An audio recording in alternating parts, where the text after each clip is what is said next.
चाहिए क्या हुआ? कुछ नहीं है भाई। एक माइक और दे एक दीजिए। बात, एक माइक और। पवन के नाम पे नहीं।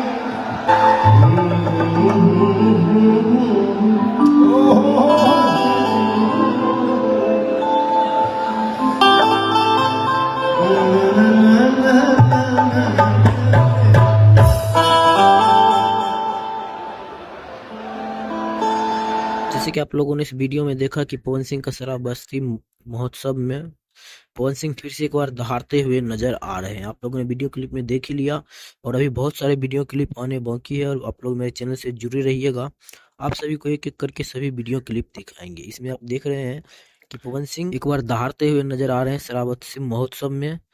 ये तो छोटा सा वीडियो क्लिप, अभी बहुत सारा वीडियो क्लिप आएगा जिसमें कि आपको दिखाएं कि पवन सिंह श्रावस्ती महोत्सव में किन किन को पकड़ के रेल दिए हैं। तो आप लोग मेरे चैनल से जरूर जुड़े रहिएगा। अगर अपने इस भाई के चैनल पर नए हैं तो चैनल को सब्सक्राइब जरूर कर लीजिएगा।